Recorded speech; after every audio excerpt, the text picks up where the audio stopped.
bar des supporters sur Maritima. Bonsoir à toutes et à tous. Excellent début de semaine avec un coup d'arrêt ce week-end en terre bretonne. Défaite 2-0 de l'Olympique de Marseille face au Stade Rennais. 2-0. On va en parler bien sûr avec l'équipe du BDS. Bonsoir Karim Attab. Salut les amis. Bonsoir Jacques Bail. Bonsoir les gars. Jean-Louis Gasset nous disait en conf de presse à la fin du match qu'il avait manqué un petit peu d'essence dans le moteur de ses joueurs. Est-ce que c'est principalement ça qui s'est passé dimanche soir ? Alors oui, la raison, l'explication la plus plausible, c'est bien entendu la fatigue. On parle de manque d'essence, manque de jus, manque d'explosivité, manque de joueurs aussi, puisqu'il y a de plus en plus de joueurs absents pour cause de blessures. Mais tu ne peux pas tout mettre sur cette explication. Il y a quand même aussi des joueurs qui n'ont pas été à leur niveau, beaucoup d'erreurs techniques, et peut-être le match où les Marseillais ont peut-être le moins joué en équipe. Donc voilà, ça, je pense que ce sont les explications les plus plausibles. On peut prendre, bien sûr, et on la prend, l'excuse de la fatigue, mais il n'y a pas que ça, quoi. Beaucoup de déchets techniques, beaucoup de fatigue, peut-être aussi un petit peu manque de caractère quand on est dans le dur. Ouais, un peu manque. Il y a surtout dans la lassitude. Je pense que quand tu renouvelles les efforts comme ça à haute intensité, il y a beaucoup de joueurs qui sont à bout. Il y a eu un manque de lucidité offensive importante, mais c'est vrai que ça s'est joué à très très peu de choses. Quand Aubameyang tire sous coup franc, que ça atterrit sur la barre, il est dévié le coup franc de très peu, et de suite après tu prends un penalty qui est quand même assez sévère pour l'Olympique de Marseille, parce que franchement il est très très très sévère ce penalty.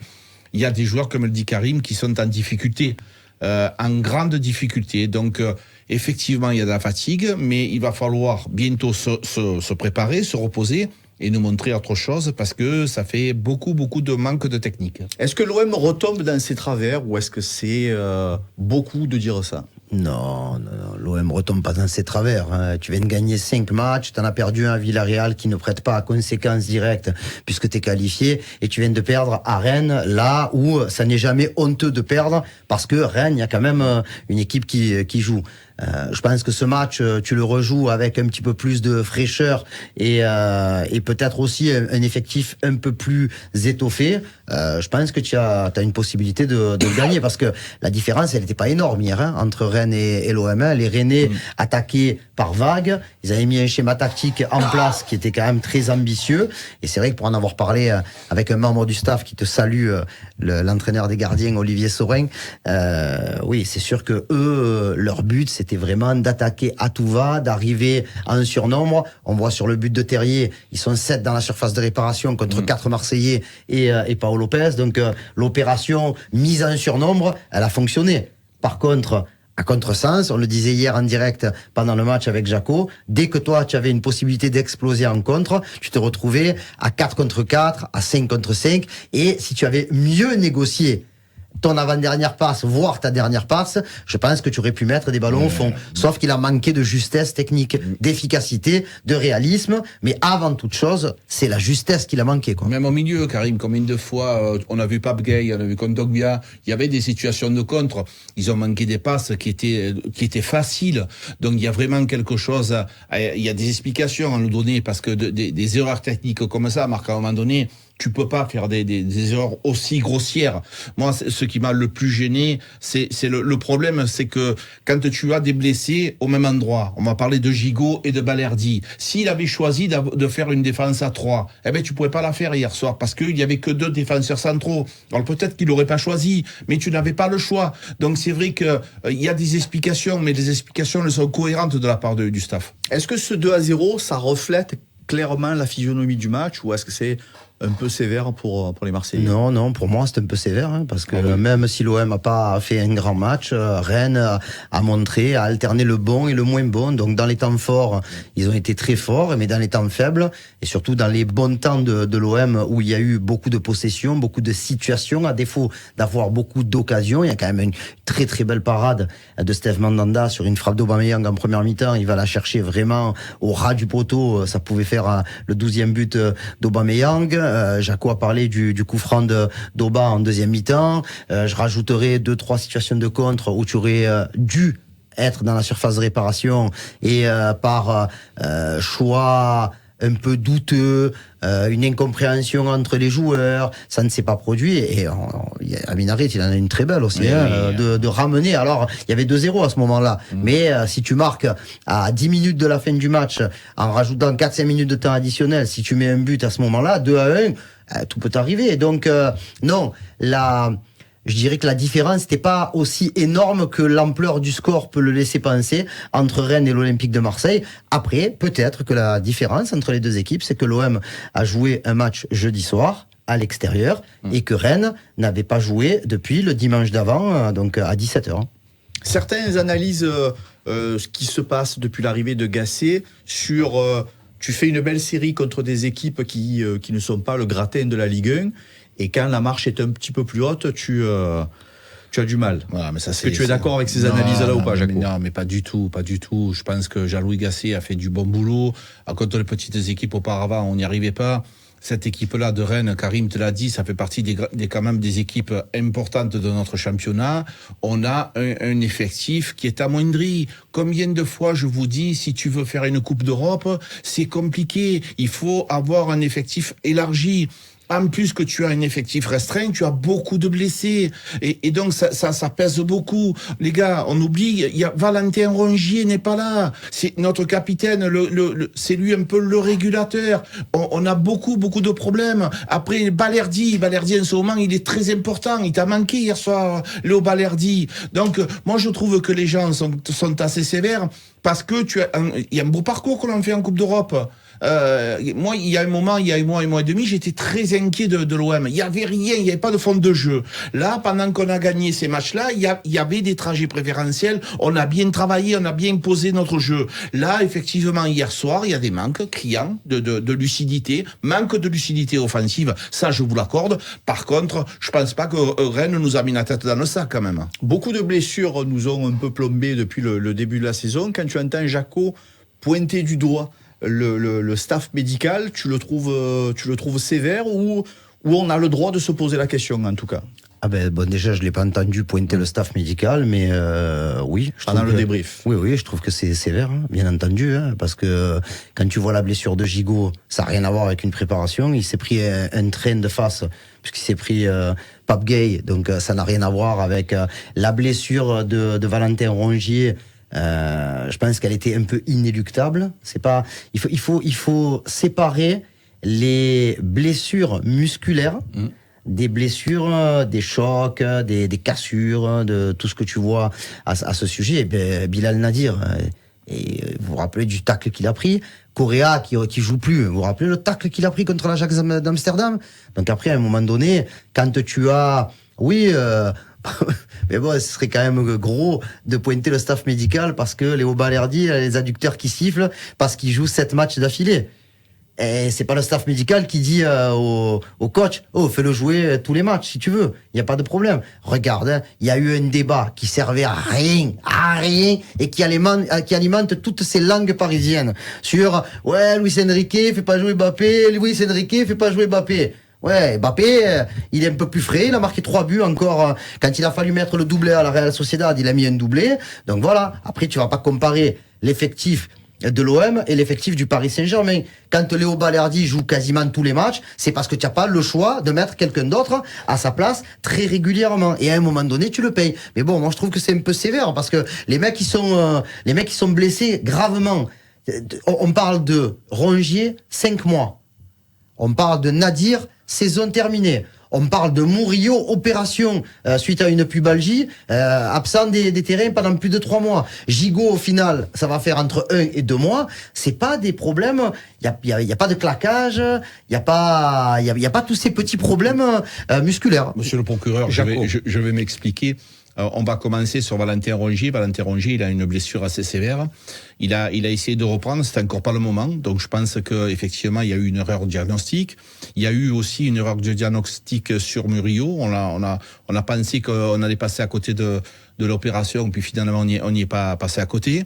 Je me rappelle aussi la blessure d'Unai au dos qui a été très très très longue et pour moi beaucoup trop longue à être soignée. Je vois aussi le cas de Correa, ça a été beaucoup très long. Moi, ce que je veux dire, c'est que je ne suis pas à l'intérieur du staff médical de l'OM. Je dis juste qu'auparavant, on n'avait pas du tout ce genre de problématique à l'OM. Donc voilà, il y a certainement des explications. C'est toujours le même responsable. Hein. Oui, mais le docteur qui faisait les diagnostics au départ n'est pas le même. Et donc c'est lui qui donne son diagnostic, ce qu'il faut faire, ce qu'il ne faut pas faire. Donc je trouve que sur ce point-là, l'Olympique de Marseille, même au niveau de la prépa physique, on est un petit peu encombré. Je pense que Girard est arrivé avec une certaine façon de préparer cet effectif et en se rendant compte de pas mal de lacunes à ce niveau-là. C'est la troisième équipe qui arrive cette saison. Il y a eu l'équipe Marcelino, il y a eu l'équipe Gattuso, il y a eu l'équipe Gasset. Je pense que les préparateurs ont tous leur façon de travailler. Je pense pas dévoiler le secret des dieux pour dire que du côté du staff actuel, on trouve que le groupe physiquement n'était pas à son top. Mais même si on peut dire que le staff de Gattuso était arrivé en disant que le groupe n'était déjà pas à son top, donc moi je pense quand même que de toute façon, il y a pas on va pas en discuter 100 ans. La préparation qui te tient la saison, c'est la préparation estivale. Et ensuite, tu aménages des moments, notamment cette saison avec la trêve hivernale. Tu as entendu dire quoi, qu'il y a eu des carences au niveau de la préparation de cet été? Bien sûr, bien sûr, ils se sont pas entraînés comme il fallait. Alors je sais pas ce qu'ils avaient. Mais il est arrivé tard aussi. Hein. Non, mais dû aussi parce que tu as eu le match à préparer de Coupe d'Europe, de Champions League. Sûr. Donc tu as une préparation qui a été tronquée. Donc ça c'est difficile. Moi ce que je veux vous dire les gars aussi. Non mais déjà, juste Jaco, je termine sur ça. En sachant la date, on la connaissait la date, on savait. Donc moi je pense qu'il y a un déficit, il manque au moins 10 jours de prépa. Je disais à l'époque, le Panathinaikos, ils avaient attaqué leur préparation le 18 ou le 19 juin, alors que l'Olympique de Marseille a commencé véritablement avec les internationaux le 12 juillet. C'est une blague. Je pense que on s'est basé là-dessus sur la prépa physique tout le temps. Marco, il faut rajouter à ça, regarde-nous, dans notre vie en général, quand tu es contrarié à ta maison, quand tu es contrarié dans ton travail, est-ce que tu es autant performant que quand tu ne l'es pas? Évidemment, tous les joueurs, on se rend compte de ce qui s'est passé à l'OM. Les quatre entraîneurs qui ont changé, le déplacement à Paris où il n'y avait pas de président, il y a eu le directeur sportif qui est parti, il y a eu beaucoup de choses qui se sont passées. C'est à Amsterdam qu'il n'y avait pas de président. À Paris, il y en avait un. Mais qui Longoria. Mais j'ai vu, moi, Ribalta n'était pas là, qui est parti, qui est pas revenu. Non, mais il n'y était pas à Amsterdam. Donc, dans tous les cas de figure, il y a eu beaucoup Longoria, le fait qu'il n'y ait eu personne pendant ces matchs-là, on trouve encore ça comme excuse pour le mois de mars. Marc, quand tu rajoutes à ça, dans une entreprise, dans un club, quand il y a autant de changements, autant de problèmes, je te rajoute le cas de Klaus, je te rajoute le cas de Gay, où il y a eu beaucoup de soucis, il y a eu beaucoup de contrariété dans cet effectif. Donc l'effectif, il est fatigué. Il y a eu beaucoup de jalousie, de méchanceté, de férocité, de gens qui arrivent, de gens qui partent. Donc, mais tu en ressens ça. C'est obligatoire. Et dans la fatigue physique, tu accumules aussi la contrariété. Eh ben, tu vois le groupe comme il en est. Donc c'est pour ça que je dis, là, la trêve, elle arrive. Ça va aussi aux esprits de Karim dans sa situation. Ce qu'il a vécu, moi, je suis allé avec lui à Villarreal. Là, il est allé à Rennes. Il y a un moment donné où tu as une fatigue mentale. Il a besoin aussi de souffler, de voir sa famille, de parler un petit peu, de respirer, de parler d'autre chose du football. C'est normal. C'est logique. Donc tout le monde a besoin de ça. Dans le débrief dimanche soir, Bilal nous disait qu'il y avait quelques joueurs qui avaient été pas performants, effectivement, pour expliquer ce 2-0. Il parlait des deux doublettes sur les côtés, Klaus Sarr et Merlin Harit. Est-ce que c'est un début d'explication? Qui vous avez trouvé d'ailleurs le plus en difficulté, le plus émoussé pendant ce match? Le plus émoussé, franchement, franchement, il y avait les 2 tiers de l'équipe qui étaient. Ah ouais, franchement, non, ils étaient. Mais tu vois, par exemple, autant je peux dire que Sarr a raté beaucoup de choses, autant je l'ai pas senti émoussé. Non, voilà. Pas du tout. Harit était pas non plus complètement carbo. Après, il y a des mauvais choix. Après, pour des joueurs comme Harit, être bon à un niveau physique est très très très important parce que c'est un joueur technique et pour réussir des gestes techniques, il faut être bien sur le plan physique. Après, quand tu regardes, Merlin, il a enchaîné Villarreal et Rennes, mais il n'a pas joué contre Nantes. Klos n'a pas joué contre Nantes. Harit n'a pas joué la première mi-temps contre Villarreal. Aubameyang n'a pas joué la première mi-temps contre Villarreal. Oui, il y a eu de la gestion. C'est ça que tu nous dis. Bien sûr. Et donc après, émousser véritablement. Oui, j'ai trouvé Kondogbia un petit peu effacé. Après, tu peux dire que Klos et Merlin ont. Il n'y a pas que le côté physique. Il y a aussi leur partition personnelle qui a pas été. Ils n'ont pas réussi leur match. Ça, c'est pas que. C'est pour ça que je te disais au tout début, il faut pas tout mettre sur le physique. Hein. Les mecs, il y a des choses qu'ils ont beaucoup ratées quand même. Hein, parce que les passes à l'adversaire, bien sûr, quand tu es un peu moins bien physiquement, tu en rates. Mais là, c'était le festival de Cannes. Là, hier, à un moment donné, chaque fois que tu partais en contre, au moins, pas en supériorité numérique, mais au moins en un contre un, franchement, il y avait 3 choix à faire. Tu faisais toujours celui qu'il fallait pas faire. Donc c'est pas que la fatigue qui peut expliquer aussi la méforme, les erreurs et tout ce qui va avec, hein, parce que pareil, on m'a parlé on me dit ouais ça y est ils ont perdu 2 fois. Oui ils ont perdu 2 fois, mais bon on va pas traîner le match de Villarreal, on va pas me parler jusqu'au mois de juin quand même.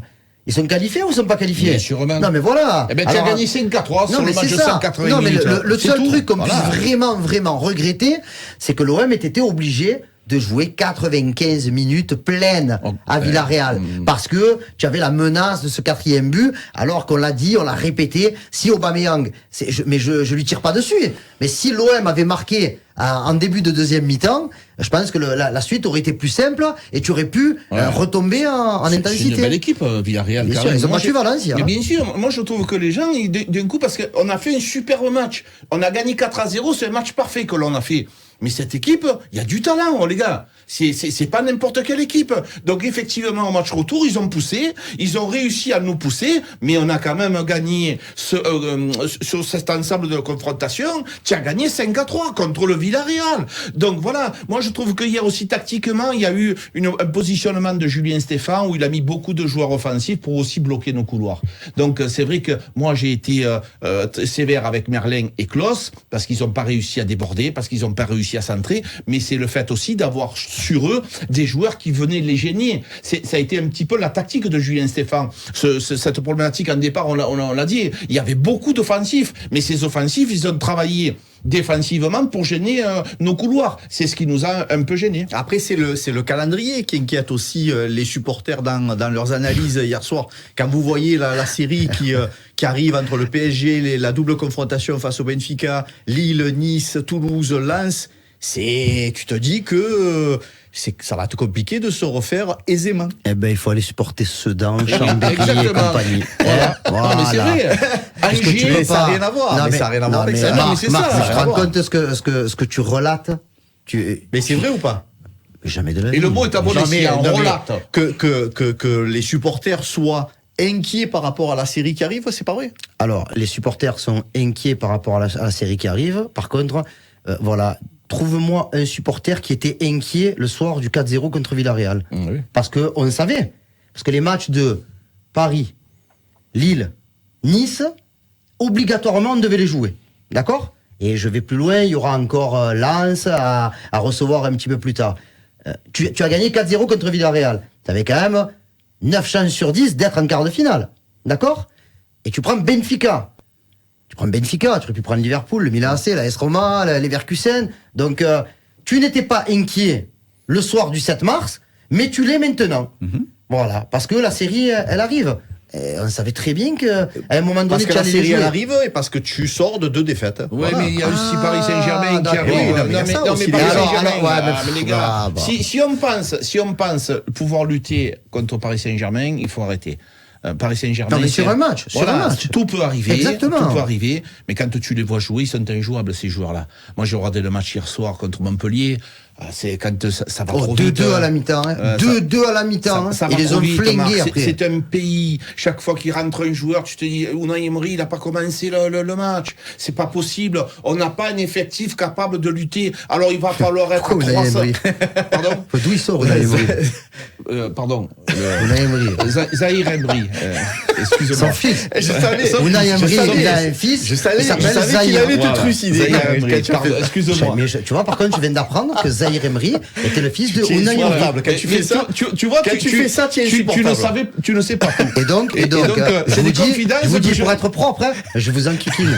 Qu'est-ce qu'il y a? Donc, c'est vrai que ce match-là, il a été compliqué pour Montpellier, même s'ils ont fait une belle première mi-temps, mais après, physiquement, tu ne peux pas tenir contre cette équipe.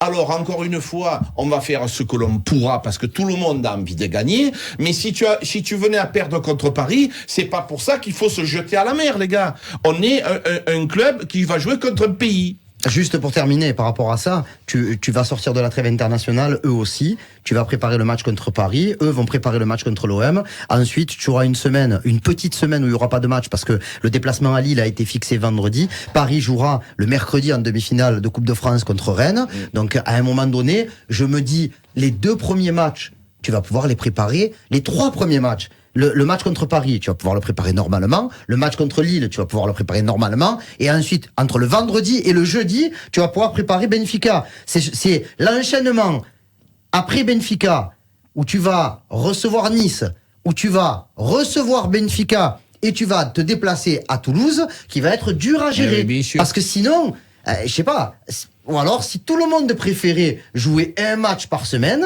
il fallait se dire, Eh bien, on finit 12e, bien sûr. 13e, et tous les mardis, Tranquille. mercredis, jeudis, avec nos abonnements de télé, on regarde les matchs. Tout à fait. Allez, le prochain rendez-vous avec l'Olympique de Marseille, ça sera bien sûr le 31 mars, le fameux Classico. Vous pouvez déjà commencer à gagner vos places en écoutant Maritima. C'est tout pour ce soir. Merci les frérots. Merci Karim. Merci les amis. Merci mon Jaco. Merci les gars. Bon début de semaine à toutes et à tous et à demain 17h30.